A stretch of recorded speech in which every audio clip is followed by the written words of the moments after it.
soberano, mi Salvador. Solo en Él yo confiaré, poderoso, mi Redentor. Toda mi vida entrego.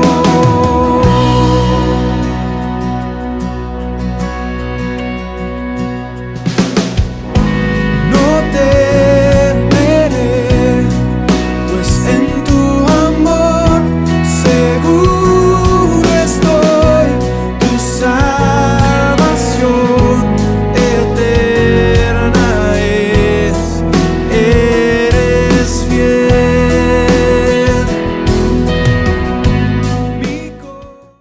Y hoy vamos a estar compartiendo Hechos, capítulo 16, versículos del 1 al 10. Así que en este momento voy a invitarlos a que podamos leer este pasaje de manera alternativa.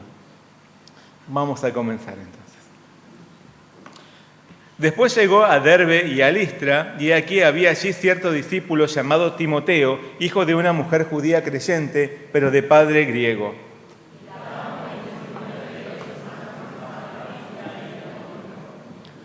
Quiso Pablo que éste fuese con él, y tomándole le circuncidó por causa de los judíos que había en aquellos lugares, porque todos sabían que su padre era griego.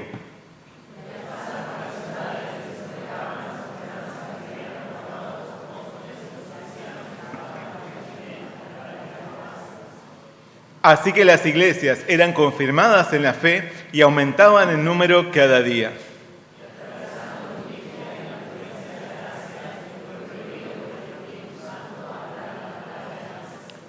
Y cuando llegaron a Misia, intentaron ir a Bitinia, pero el Espíritu no se lo permitió.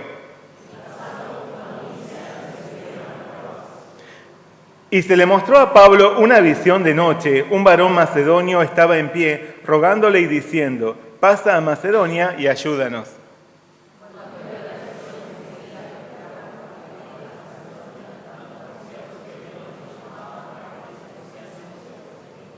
Muy bien, hasta ahí es el pasaje del día de hoy. Vamos a realizar juntos una oración. Oremos juntos. Señor Padre Celestial, en esta mañana te damos muchas gracias por permitirnos meditar una vez más en tu palabra. Gracias por la palabra de Hechos, que es de enorme bendición para nuestra vida. Ahora, Señor, queremos oír una vez más tu voz, la voz de tu Espíritu Santo dirigiendo nuestra vida. Ayúdanos a poder comprender lo que tú nos quieres decir en esta mañana y también a practicar, obedecer tu dirección. Te pedimos todo en el nombre de nuestro Señor Jesucristo. Amén. Bueno, vamos a leer el versículo clave del día de hoy. Es el versículo 9. Lo vamos a leer a una voz. Ya, y se le mostró a Pablo... vamos de nuevo. Ya, y se le mostró a Pablo una visión de noche. Un varón macedonio estaba en pie, rogándole y diciendo: pasa a Macedonia y ayúdanos. Pasa y ayúdanos. Nunca segundas partes fueron buenas. ¿Escucharon este refrán? Este refrán popular suele usarse para anticipar o juzgar la continuación de algún emprendimiento.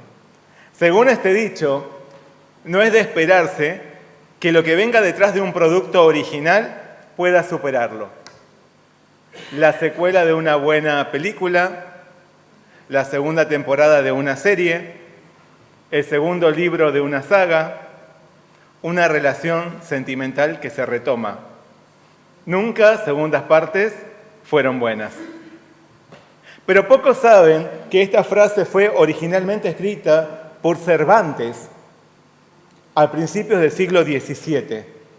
Y estas palabras aparecen dentro del diálogo de uno de los personajes de la segunda parte de su famoso libro El Quijote de la Mancha. De alguna manera, Cervantes estaba atajando de la crítica de quienes caerían en la comparación entre su primer libro y su secuela. Aún así, muchos especialistas concuerdan en que el segundo libro del Quijote es tanto o mejor que el primero. Así que ese refrán que nos guía, que nos gusta citar ante los fiascos de las segundas partes, muestra excepciones a la regla. Y sin lugar a dudas, el segundo viaje de Pablo es un claro ejemplo de una segunda parte que puede ser mejor que la primera. Por más que Pablo y sus colaboradores debieron enfrentar serios obstáculos, como el de aquellos que cuestionaban su labor, la separación con su amigo, con su compañero Bernabé, o incluso la incomprensible oposición del Espíritu Santo, Pablo quería dar lo mejor por el Señor y por las almas. Para esto tenía un plan, pero Dios quería mostrarle que quien gobierna su obra es Él mismo. Por lo tanto, Pablo podría salir victorioso en su misión siempre y cuando se ajustara al plan del Señor. Tampoco nosotros podemos esperar buenos resultados si no es Dios quien nos dirige y nos señala el camino. Muchos queremos dar lo mejor por nuestro Señor y usar nuestra vida entera para Él. Aún así, lo que primero debemos hacer es aceptar y seguir lo que Él quiere antes que insistir en lo que nosotros mismos queremos. Porque es su obra, Él es el dueño, y solo en Él serán posibles los resultados más prósperos. Procuremos, por tanto, entender y emprender los caminos por los que quiere llevarnos nuestro Señor. Que Dios abra hoy nuestros ojos espirituales para reconocer su plan divino y decidamos nosotros, por sobre cualquier otra cosa, entrar en ese plan. Amén. Un tiempo después de haber regresado, Pablo y Bernabé concordaron en que era necesario visitar a los hermanos que habían creído en Jesús durante su primer viaje misionero. Pero como vimos la semana pasada, si bien coincidieron en que debían realizar una visita pastoral para consolidar a los creyentes, no estuvieron de acuerdo en la forma. Por eso emprendieron el viaje por caminos separados. Bernabé, tomando a Marcos, navegó a Chipre y Pablo, escogiendo a Silas, pasó por Siria y Cilicia, confirmando a las iglesias. Prosiguiendo Pablo su viaje, después llegó a Derbe y a Listra. El apóstol había pasado por estos poblados gentiles en su expedición anterior. En Derbe, junto a Bernabé, había hecho muchos discípulos. En Listra habían sanado a un cojo de nacimiento, y eso hizo que el pueblo se reuniera y los adorara como si fuesen dioses. Hasta trajeron toros y guirnaldas para ofrecer en sacrificio. Pero los apóstoles se escandalizaron y les presentaron al verdadero Dios creador. Sin embargo, mientras estaban allí, los judíos opositores de las ciudades de Iconio y de Antioquía de Pisidia irrumpieron e incitaron a la gente contra ellos. Por esto Pablo fue apedreado y arrojado fuera de la ciudad, inconsciente, creyéndolo muerto. No obstante, levantándose, el apóstol volvió a la ciudad y siguió predicando. Ahora, en su regreso a las ciudades de Derbe y Listra, Pablo se encontró con una muy grata sorpresa. Porque he aquí había allí cierto discípulo llamado Timoteo, hijo de una mujer judía creyente, pero de padre griego, y daban buen testimonio de él los hermanos que estaban en Listra y en Iconio. Timoteo era un joven que había creído en Jesús por la predicación de los discípulos establecidos por Pablo y Bernabé en su primer viaje. Se podría decir que era un discípulo de segunda generación, un 2.0. Esto manifestaba la expansión del Evangelio entre los cristianos en Asia Menor. Timoteo era hijo de una mujer judía, creyente, y de un padre griego. Todos los que lo conocían hablaban bien de él, porque aún siendo tan joven, mostraba un buen ejemplo entre los hermanos. Entonces, viéndolo, quiso Pablo que éste fuese con él.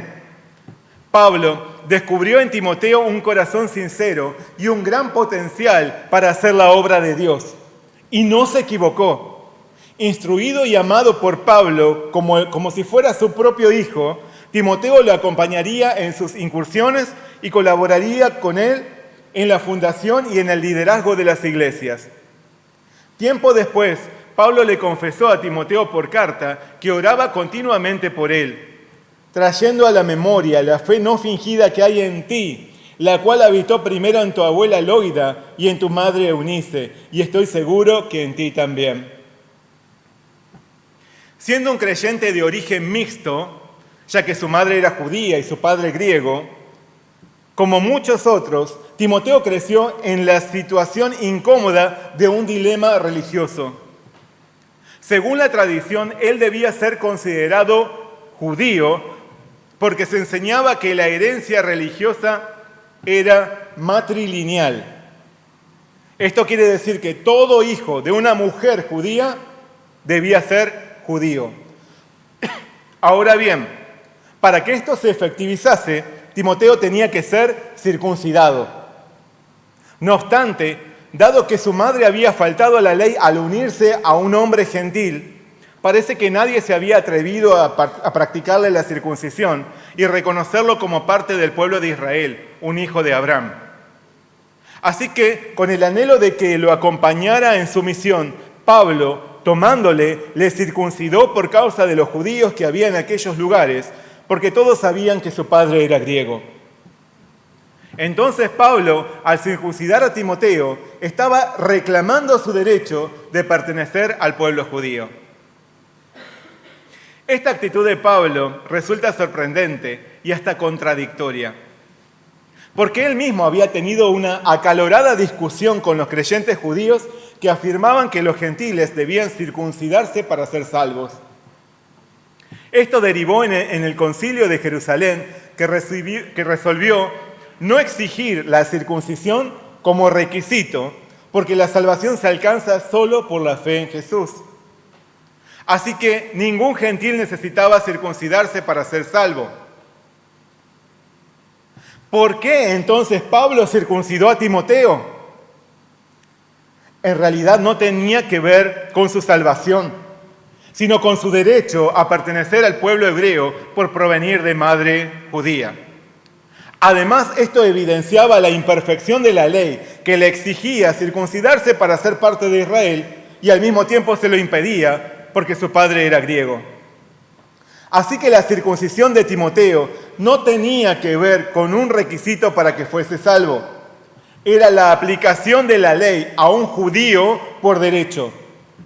Y es que Timoteo, en su persona, reflejaba la obra que estaba llevando adelante Pablo: compartir el evangelio tanto a judíos como a gentiles, porque no hay diferencia. Timoteo reunía en sí mismo ambas condiciones. Contaba con una doble ascendencia cultural y religiosa por ser un judío pagano. Y Pablo proclamaba que todos podían ser salvos por medio de la fe en Jesús. Como le declaró a los Gálatas: todos ustedes son hijos de Dios por la fe en Cristo Jesús.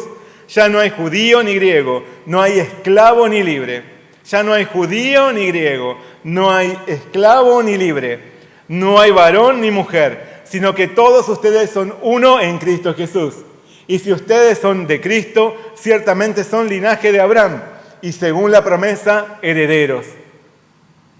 Por más que la acción de Pablo resultase incomprensible, él tenía a la vista su deseo de propagar el evangelio a todas las almas, a todas las naciones. Por lo tanto, no quería que ninguna cuestión menor y legalista restringiese o descalificase a sus colaboradores. Todo lo contrario, él ansiaba ampliar las posibilidades para que muchos llegasen a escuchar el mensaje de vida. Por eso declaró: a los judíos me hice como judío, para poder ganar a los judíos. A los que están bajo la ley como bajo la ley, aunque yo no estoy bajo la ley, para poder ganar a los que están bajo la ley. A los que están sin ley como sin ley, aunque no estoy sin la ley de Dios, sino bajo la ley de Cristo, para poder ganar a los que están sin ley. A los débiles me hice débil, para ganar a los débiles. A todos me he hecho todo, para que por todos los medios salve a algunos. De esta forma, Pablo entendía cómo practicar el amor a quienes estaban en estado de emergencia espiritual por no conocer la salvación de Jesús. Hacía diferencias entre las personas, pero no para aislarlas o despreciarlas, sino para volverse como aquellos a quienes quería comunicarles el Evangelio de Jesús. Esta era la sabiduría a la que el Espíritu Santo lo guiaba para que el Evangelio llegase a todos. Así también nosotros, si ponemos en práctica el amor al cumplir la misión que recibimos del Señor, debemos ser sensibles y sabios. Sensibles a la voz del Espíritu Santo y sabios al hacer a un lado las cuestiones menores y legalistas a fin de extender la salvación de Jesús a quienes hoy se encuentran en estado de emergencia. Está en nosotros entender que no es necesario aferrarnos al legalismo de normas rígidas personales que interfieren en la propagación del Evangelio, que obstaculizan la unidad y que no reflejan el amor del Señor. Si pudiéramos tener apenas una fracción de la perspectiva espiritual de Pablo ante las almas que no conocen a Jesús, dejaríamos de lado lo que es vano, abandonaríamos opiniones tercas y razones insignificantes, dejaríamos de pelear por querer imponer cuestiones menores. Lo que vemos al salir a la calle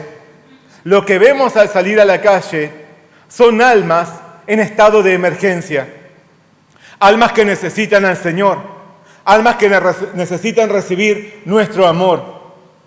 Pero tu legalismo puede apartarlas de Jesús. Seamos sensibles a la guía del Espíritu Santo, llenos del amor y de la sabiduría del Señor, que se hizo como nosotros para salvarnos. No dejemos que nos gane y domine el legalismo, sino busquemos servir a las almas y conducirlas a Jesús con amor, porque de otra manera perecerán. Aquel que no reciba a Jesús como su Salvador y Señor, aquel que no reconozca su alarmante estado como pecador perdido y sentenciado a muerte, aquel que no obtenga el perdón de Cristo en arrepentimiento, indefectiblemente perecerá. Su muerte eterna está asegurada. Su condenación es inapelable. Siendo conscientes de esto, entendiendo el amor de Jesús que lo llevó a entregarlo todo para salvarnos, hagamos todo lo posible, como Pablo, por la salvación de los que están en estado de emergencia y no lo saben.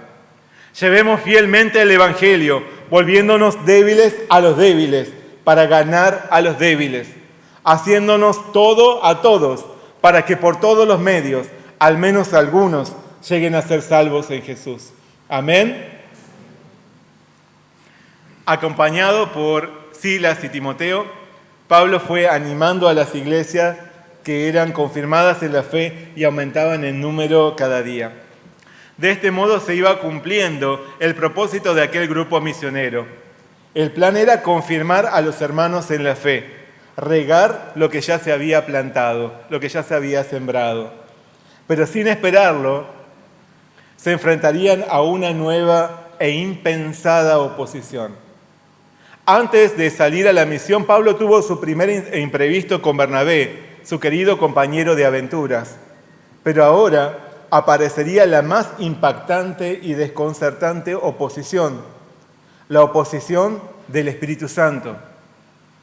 El relato nos dice que atravesando Frigia y la provincia de Galacia, les fue prohibido por el Espíritu Santo hablar la palabra en Asia. Y cuando llegaron a Misia, intentaron ir a Bitinia, pero el Espíritu Santo no se lo permitió. Y pasando junto a Misia, descendieron a Troas. Anteriormente, había sido el Espíritu Santo el que había abierto las puertas a la misión mundial. El Espíritu Santo había elegido a sus servidores para que llevasen el Evangelio a nuevas tierras. Pero ahora se los prohíbe. El Espíritu Santo no se los permite, impide, desvía, interfiere. ¿Qué está pasando? De esta forma, el Espíritu Santo estaba manifestando que era Él quien guiaba la obra misionera y no algún hombre. Pablo tenía en mente un plan muy noble, muy espiritual, Quería confirmar a los hermanos ya conocidos. Pero el Espíritu Santo tenía otro plan. Por eso lo alejó cientos de kilómetros, llevándolo a un lugar que estaba fuera de sus proyectos. No pudiendo compartir el Evangelio allí donde se lo habían propuesto, todos terminaron en Troas, el puerto más importante del que salían las embarcaciones hacia Macedonia e Italia. ¿Cómo es que el Espíritu Santo les había impedido el avance? No lo sabemos, pero lo que sí sabemos es que ellos interpretaron bien su intervención y además estaban dispuestos a obedecer su dirección por más que no fuese lo que querían o lo que les hubiese gustado hacer. Ellos interpretaron bien lo que el Espíritu Santo les estaba diciendo y no insistieron en su propia opinión. Hicieron lo que el Espíritu Santo les estaba diciendo, por más que no era lo que querían anteriormente o por más que no fuese lo que les hubiese gustado hacer. Algo muy diferente a lo que muchos cristianos hoy hacemos, ya que en lugar de interpretar lo que Dios nos indica y seguir su dirección, varias veces insistimos en nuestros propios planes y sueños. A causa de su insensatez, el hombre le exige a Dios que se adecue a sus deseos, que Dios actúe como él piensa que debe actuar, poniéndose por encima del Señor, abandonando su lugar de siervo para atribuirse el papel de Señor de Dios, abandonando su lugar de criatura para creerse soberano y conductor de la historia.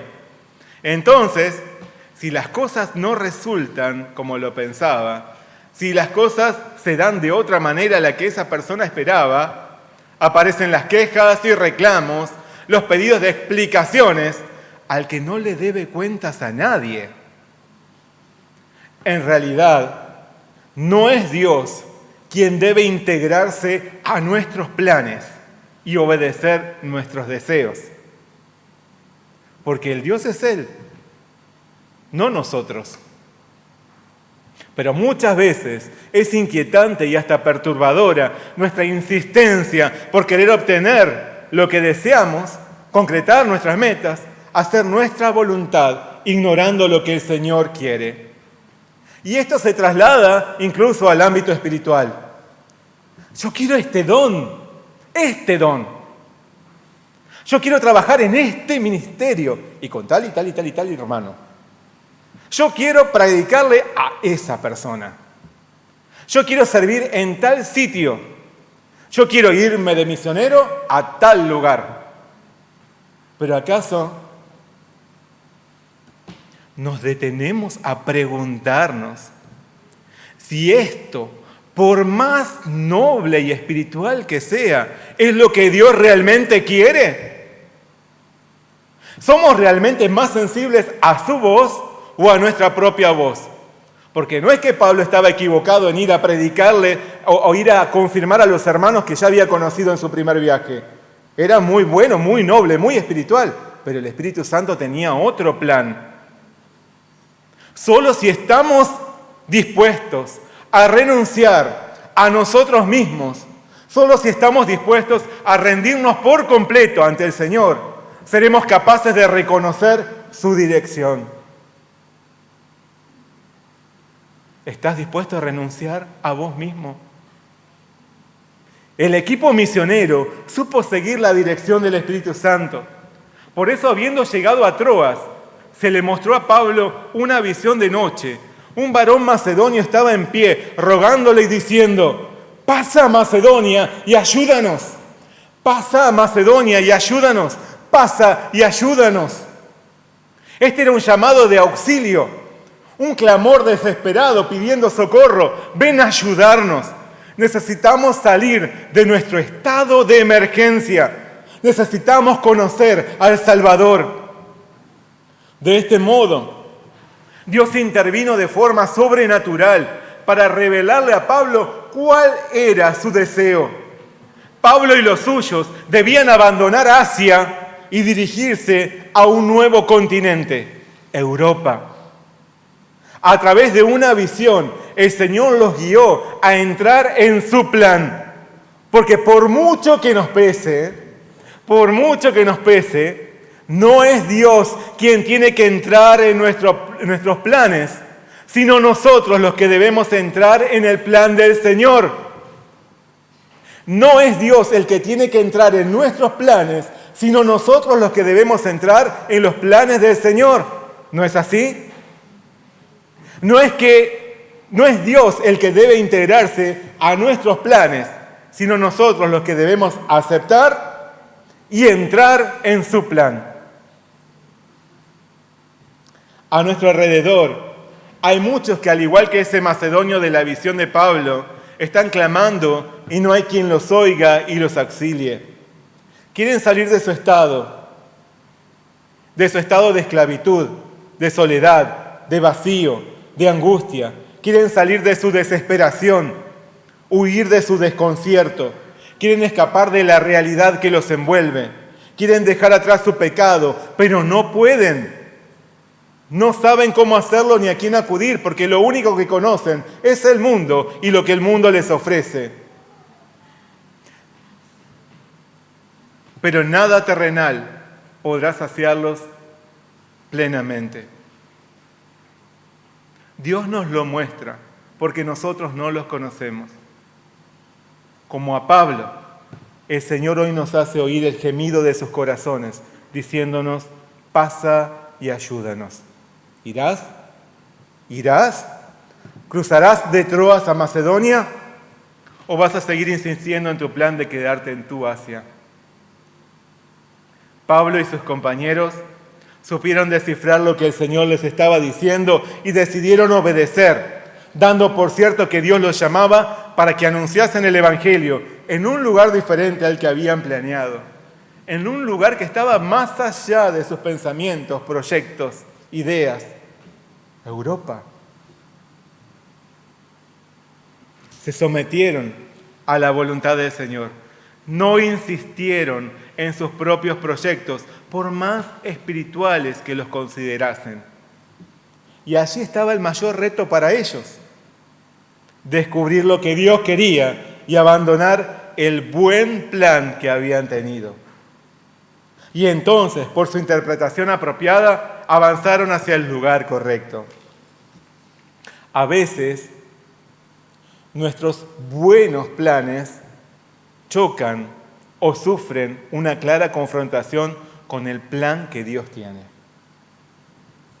Y nos parece como contradictorio, sorprendente. ¿Cómo Dios no me deja hacer esto que es tan bueno, tan noble, tan espiritual?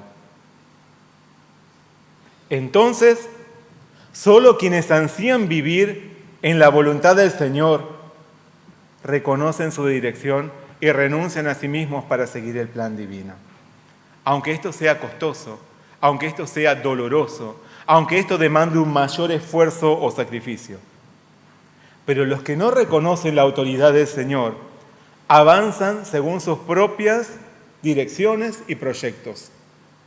Por más que saben que están yendo en un camino que no le agrada al Señor, insisten. Como resultado, avanzan y tropiezan. Pierden lo mejor por empecinarse en perseguir sueños pasajeros. Pierden su energía, pierden su tiempo, pierden su vida. ¿Te detuviste a preguntarte francamente hacia dónde te está dirigiendo el Señor? ¿A dónde quiere llevarte? ¿A dónde está su voluntad? Su voluntad. Por más nobles que sean tus proyectos. ¿Hacia dónde te estás dirigiendo? ¿No será que estás tratando que Dios se ajuste a tu propio buen plan? ¿No te habrás encaprichado con lo que el Señor no desea para vos? Seamos sensibles a la instrucción de nuestro Padre Celestial. Seamos sensibles a su Espíritu Santo para reconocer cómo entrar nosotros en su plan en vez de exigirle a Él que Él haga lo que deseamos.